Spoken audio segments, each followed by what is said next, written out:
também nossas últimas aulas, tá bom? Métodos de estudo bíblico. Nós vamos ter como texto-chave, texto guia, Hebreus capítulo 4, de 9 a 13. Olha o que diz a Bíblia.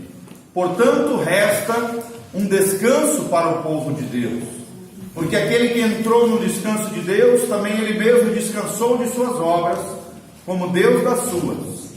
Esforcemo-nos, pois, por entrar naquele descanso, a fim de que ninguém caia segundo o mesmo exemplo de desobediência. E aí vem um versículo chave: porque a palavra de Deus é viva e eficaz, mais cortante do que qualquer espada de dois gumes, que penetra até o ponto de dividir alma e espírito, juntas e medulas, e é apta para discernir os pensamentos e propósitos do coração. E não há criatura que não seja manifesta na sua presença. Pelo contrário, todas as coisas estão descobertas e patentes aos olhos daquele a quem temos de prestar conta. Tremendo, né? Esse trecho eu gosto muito da palavra de Deus. E o centro desse trecho que nós estamos lendo, que a gente chama de perícope, ou um pequeno trecho das Escrituras, da qual nós estamos estudando. Perícope é o trecho da Bíblia que você vai pregar, você vai ensinar, você vai preparar um estudo. E é sobre isso que nós estamos falando, né? O centro daqui é a palavra de Deus, é viva e eficaz. Ou seja, ela tem a vida de Deus, eficaz no sentido de que ela funciona. Ela tem funcionalidade. Se você colocar em prática, você vai ver ela se realizar na sua vida, porque tem a vida de Deus e funciona. E é profunda, né? Ela entra lá dentro dos pensamentos e dos propósitos do coração.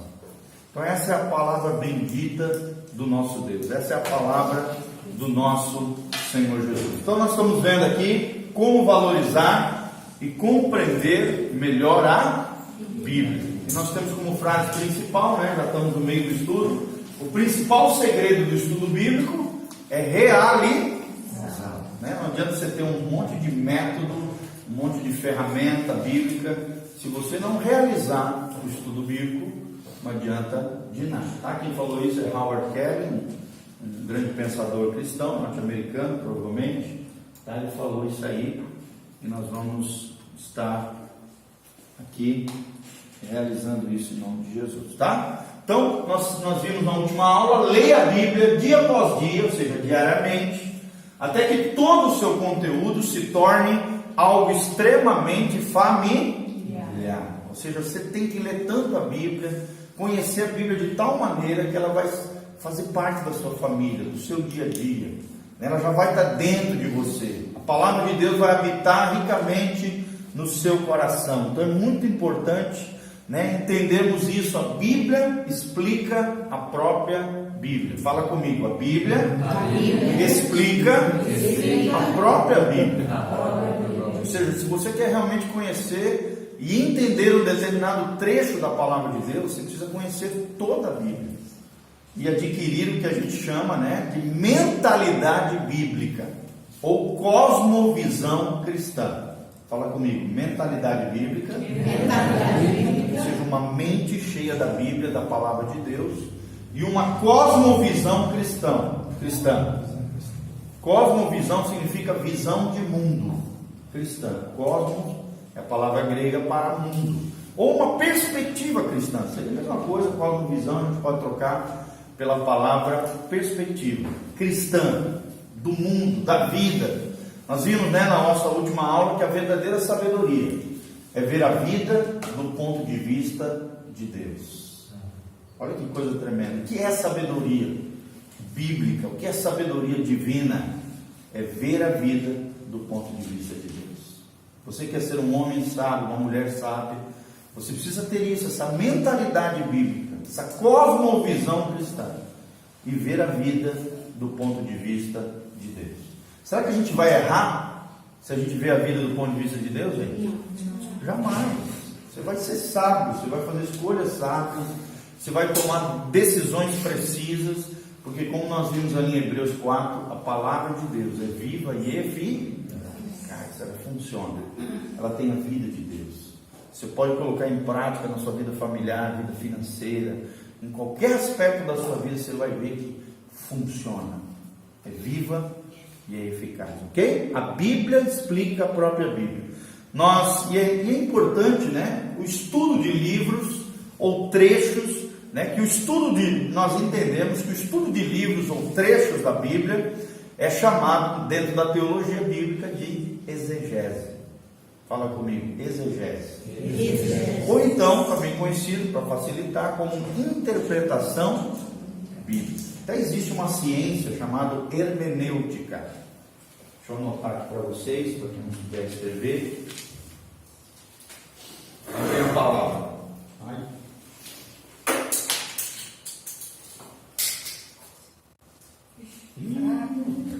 Vamos pegar esses pincéis aqui. Vamos pegar aqui, né? Porque tem canetinha extra. O cara tem que estar preparado, né? Ó, exegese, tá? E hermenêutica. Hermenêutica.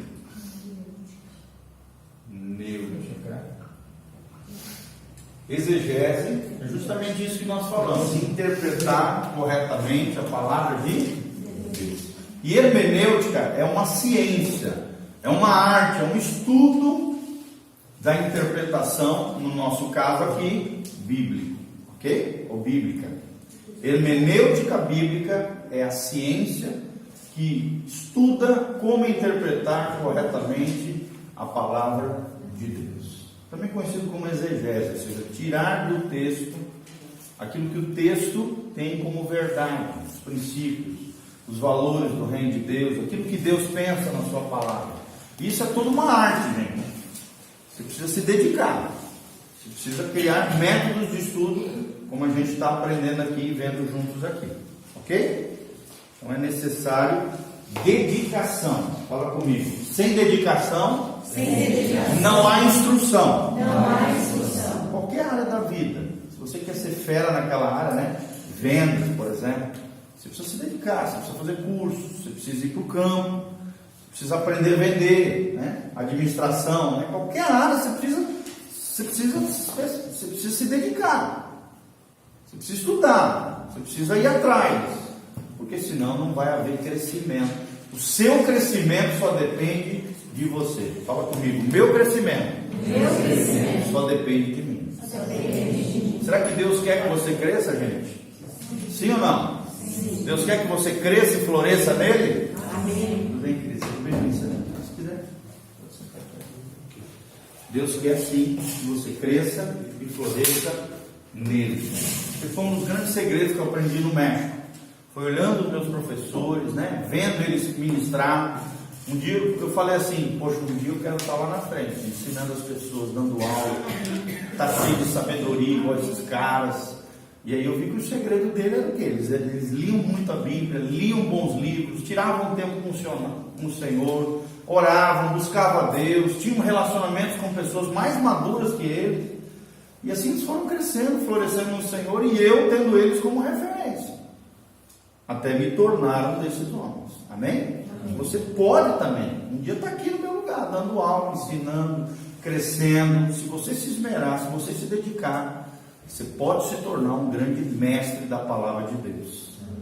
Glória a Deus. Quem quer isso para a sua vida? Levanta a mão e fala, eu quero.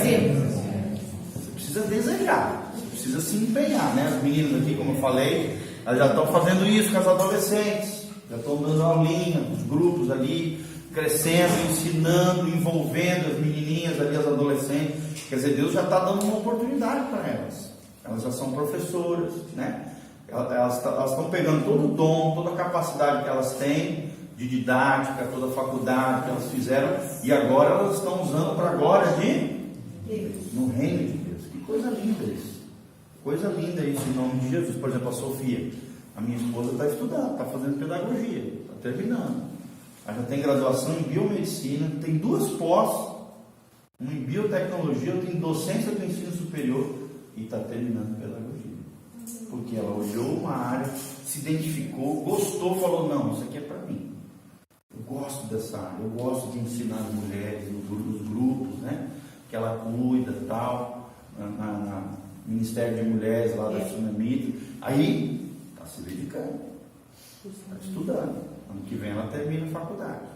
Amém? Então faça isso. Se dedique, cresça, floresça no Senhor. Tá bom? Nós vimos também, a última coisa que nós vimos é que precisamos ler o trecho várias vezes. Segundo dizem os especialistas, para você dominar um texto bíblico, você precisa ler no mínimo 5 vezes. Por isso que eu botei ali, ó, 5 mínimo. No mínimo 5 vezes. Se você quer dominar um texto bíblico, no mínimo leia 5 vezes. Você vai pregar, você vai fazer um estudo bíblico, você vai ensinar para alguém, leia no mínimo 5 vezes aquele trecho que você vai ensinar. Que daí aquele trecho vai estar dentro de você. Talvez você não tenha o domínio da memorização completa do trecho, mas você vai saber se localizar rapidamente dentro dele e tirar todas as riquezas profundas de Deus, desse tesouro inesgotável que é a palavra de Deus. Fala comigo, a Bíblia é um tesouro inesgotável. É uma riqueza insondável. É assim que é a palavra de Deus. Amém? Então, como valorizar e compreender melhor a Bíblia?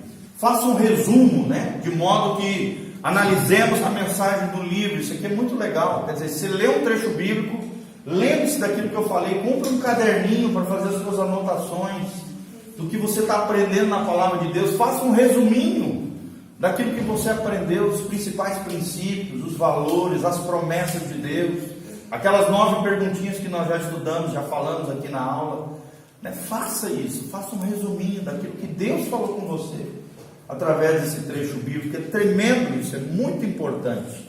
Terceiro, comece a criar relações entre as partes. Comece a extrair, né? Por exemplo, como nós vimos João 3,16, porque Deus amou o mundo de tal maneira que deu o seu Filho unigênito, para que todo aquele que nele crê não pereça, mas tenha a vida. Você pode pegar às vezes um versículo da Bíblia e começar a criar princípios, ensinamentos. Porque Deus amou o mundo. Primeiro princípio: Deus ama todo o universo. Deus ama o mundo que ainda não conhece. E aí começa a escrever frases objetivas, claras, simples, daquilo que Deus está falando através. Deus amou o mundo de tal maneira, Deus amou o mundo, primeiro princípio, de tal maneira. Até onde chega essa tamanha? Exatamente, de tal maneira, ou seja, de tamanha grandeza foi esse amor, que deu o seu único Filho. Então nós vimos que aqui é o centro desse trecho. Fala do amor sacrificial de Deus. Aí você pode escrever uma frase: Deus deu aquilo de mais valioso que ele tinha. Isso revela o seu amor sacrificial. Pronto. Você tirou uma frase, um ensinamento dentro de um texto bíblico. E assim você vai estabelecendo princípios, valores, frases, ensinamentos a partir de um versículo bíblico.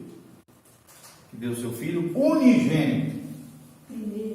O Filho unigênito, ou seja, o único que era gerado do próprio Deus. Mas que depois, lá na Bíblia, mais para frente, você vai ver que ele se tornou, do unigênito, ele se transformou o primogênito dentre muitos irmãos. Jesus foi o primeiro. Fala. Por que será que foi usada a palavra mundo em vez de ser a humanidade? Mundo. É porque eu creio que a questão da salvação ali vai muito além do ser humano. Entendeu? Fala de uma salvação, de uma redenção de todo o universo, do cosmos. O cosmos representa mais do que a humanidade, representa toda uma criação de Deus. Entendeu? Então a salvação, ela não abrange só a questão humana, ela abrange também a redenção de toda a natureza, a redenção de todo o universo criado. É uma palavra mais abrangente do que humanidade. Foi criado por ele, né? Exatamente. E querendo ou não, todo o planeta Terra, toda a criação, né, por causa do pecado, ela foi afetada, ela foi corrompida, ela foi desfigurada. Então, é mais do que salvar apenas o homem. é salvar toda uma criação que foi corrompida por causa do pecado. Eu creio que é isso, tá?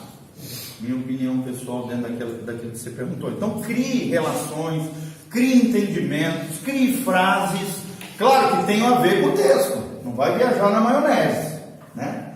Criar conexões que não tem nada a ver, que o texto não fala, que é daí que saem as aberrações, as heresias. Fique no texto, ou de textos, outros textos, como eu citei, né? Ele se tornou o primogênito entre muitos irmãos, que tenham conexão com aquilo que você está falando. Crie partes, mas que essas partes tenham relação. Fazendo as seguintes perguntas, gente. O livro apresenta um tema principal? Sim ou não? Por exemplo, no nosso caso, esse versículo tem um tema principal? Sim. Qual é o tema principal? Amor. O amor de Deus. Ok? O amor. Ou o amor sacrificial, para ser mais específico, de Deus. Ele deu o seu próprio filho para morrer na cruz no nosso lugar. Mas às vezes você está estudando um livro, né? Um livro todo. Como esse tema é trabalhado nesse texto bíblico?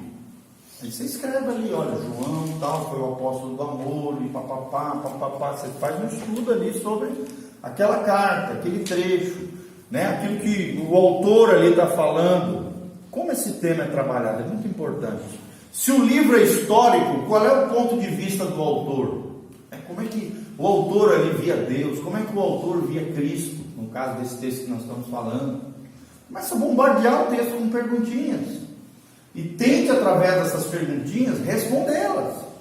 É assim que a gente faz uma tese de mestrado, doutorado, uma tese de doutorado, né? Uma dissertação de mestrado ali. Um trabalho universitário é feito através de perguntas, que é o que eles chamam de problema. Faça perguntas e tente responder essas perguntas através do trecho que você está estudando. Amém? Porque toda pergunta te coloca em xeque para estudar, te coloca, né, numa situação que você vai ter que responder. Então é importante isso, responder essas perguntas, né? Qual é o ponto de vista do autor? O que o autor enfatiza nesse livro? Por exemplo, de João. Qual é a ênfase de João, gente? Do Evangelho de João? É o amor universal de Deus. Cada um dos evangelhos tem uma ênfase. Tá? Por exemplo, Mateus é apresentar Cristo como o Messias de Israel. Mateus apresenta, foi escrito para os judeus. A ênfase de Mateus é para os judeus. Por isso que tem vários trechos do Antigo Testamento espalhados pelo Evangelho de Mateus, porque o tempo todo o autor, né, de Mateus, o evangelista Mateus, está tentando convencer os judeus de que Cristo era o Messias prometido de Israel. Entendeu? Aí vem Marcos. Marcos foi escrito para os romanos, gente. Os romanos exaltavam o serviço militar, a doação pela pátria. E aí nós vemos Cristo, já em Marcos, como o servo. Cristo como um servo, aquele que veio servir. O trecho central de Marcos é aquele trecho de Marcos 10, 45, que fala assim: o Filho do Homem não veio para ser servido, mas veio para servir e dar a sua vida em resgate de muitos. Esse é o texto principal do Evangelho de Marcos. Jesus, o servo.